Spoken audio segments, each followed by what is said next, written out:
Hello friends, how are you friends. पिछली video में हमने चौहानों का पार्ट 2 पढ़ा था।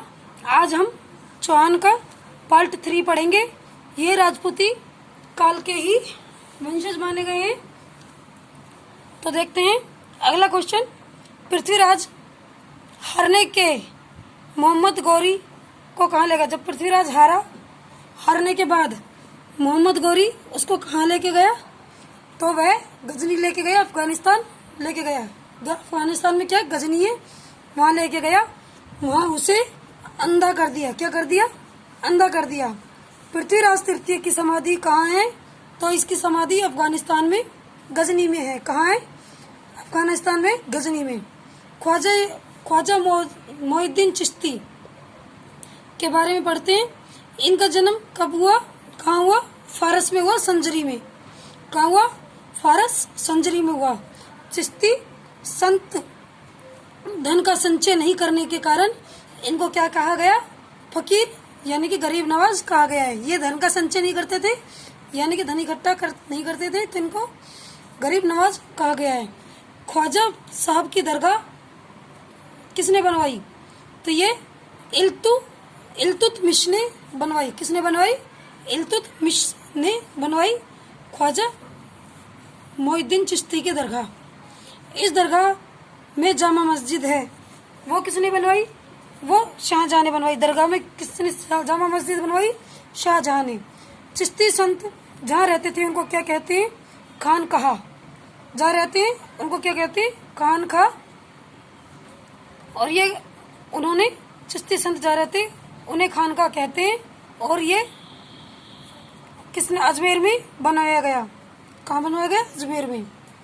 ख्वाजा की दरगाह में जन्नती दरवाजा का निर्माण किसने करवाया? जन्नती दरवाजा मोहम्मद खिलजी ने करवाया। किसने करवाया? मोहम्मद खिलजी ने, जिस पर 5 रुपए का टिकट जारी हुआ है।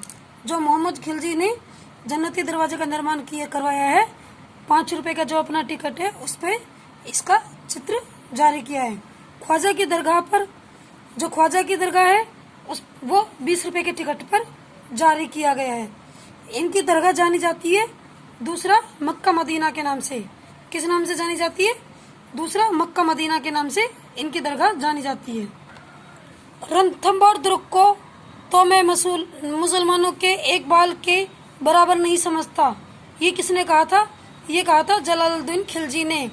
जब वह हार गए रणथंभौर दुर्ग को हासिल करने के लिए, तब उसने कहा था, जब वह हार गया तो रणथंभौर को नहीं जीत पाया, तो जलालुद्दीन खिलजी ने कहा था कि मैं रणथंभौर दुर्ग को तो मुसलमानों के एक बाल के बराबर भी नहीं समझता।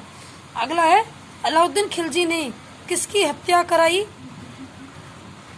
तो अलाउद्दीन खिलजी ने किसकी हत्या कराई? जलालुद्दीन की। अलाउद्दीन खान की बेगम व उनका सेनापति मंगोल महमूद शाह दोनों आपस में प्यार करते थे।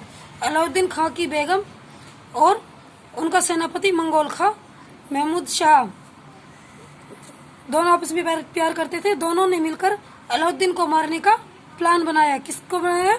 अलाउद्दीन को मारने का। लेकिन अलाउद्दीन को पता चला तो उन्होंने हमीर देव की शरण में चला गए। किसकी शरण में चला गए? अलाउद्दीन की शरण में चले गए। हमीर देव व तुर्की सेना का युद्ध कब हुआ? तो हमीर देव और तुर्की सेना का युद्ध 11 जुलाई 1301 ईस्वी में हुआ। कब हुआ? 11 जुलाई 1301 ईस्वी में, जिसने हमीर देव को मारा। फिर हमीर देव की रानी और पुत्री देवल ने भी जल जौहर कर लिया। क्या कर लिया? जल जौहर यानी कि जल समाधि ले ली। यह राजस्थान का प्रथम शाखा था। यह राजस्थान का प्रथम शाखा था।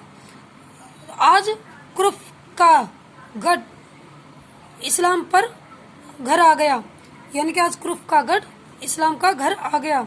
ये किसने कहा? अलाउद्दीन ने रणथंभौर दुर्ग के बारे में कहा। किसने कहा? अलाउद्दीन ने रणथंभौर दुर्ग के बारे में कहा। मुस्लिम प्रसार का ज्यादा श्रेय किसको जाता है? अलाउद्दीन को। किसको जाता है? अलाउद्दीन को। कला साहित्य विभाग की स्थापना कहाँ हुई और इसका अध्यक्ष किसे बनाया गया? कला साहित्य की स्थापना पृथ्वीराज तृतीय ने अजमेर में की। और इसका अध्यक्ष किसको बनाया गया? पद्मनाभ को। किसको बनाया गया? पद्मनाभ को कला साहित्य विभाग की स्थापना का अध्यक्ष, मतलब कला साहित्य विभाग का अध्यक्ष बनाया गया। मोहम्मद गौरी ने अजमेर जीतने के बाद उसका कार्यभार किसे सौंपा?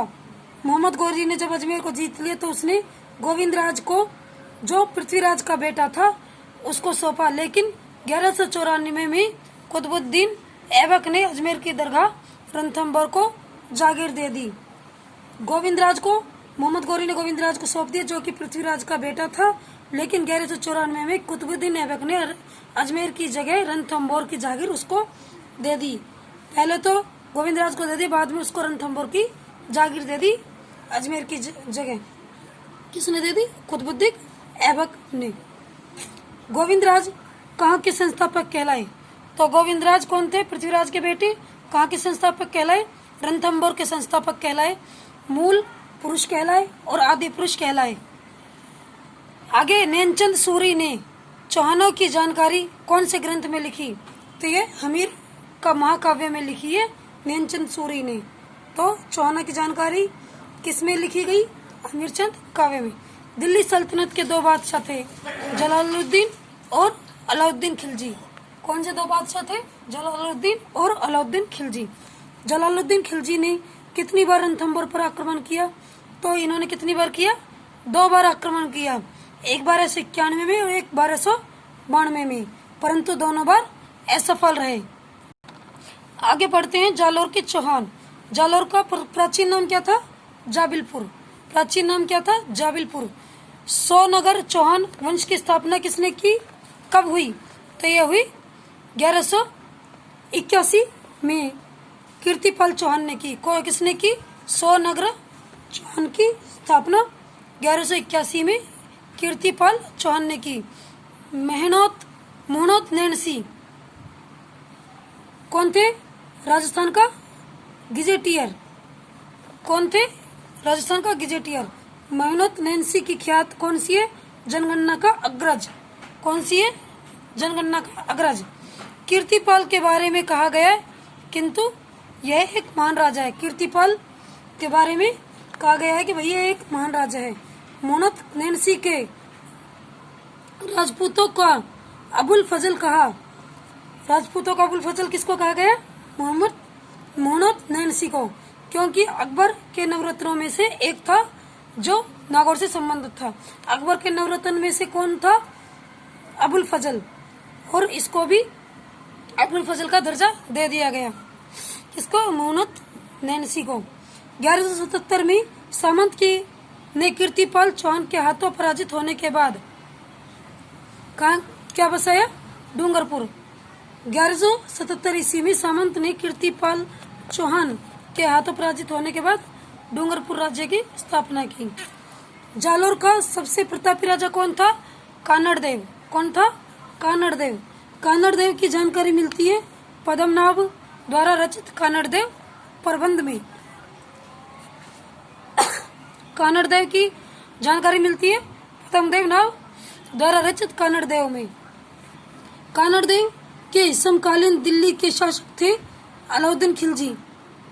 कब से कब तक रहे? 1296 से 1316 तक। कब से कब तक रहे? 1296 से 1316 तक। कानड़देव के पुत्र कौन थे? वीरमदेव। कौन थे? वीरमदेव। अलाउद्दीन खिलजी ने जालोर पर दूसरा आक्रमण किया 1311 ईस्वी में। कब किया? 1311 ईस्वी में। कमालुद्दीन गुरुक के नेतृत्व में जालोर पर आक्रमण करने के लिए सेना भेजी। सिवाना दुर्ग के उपनाम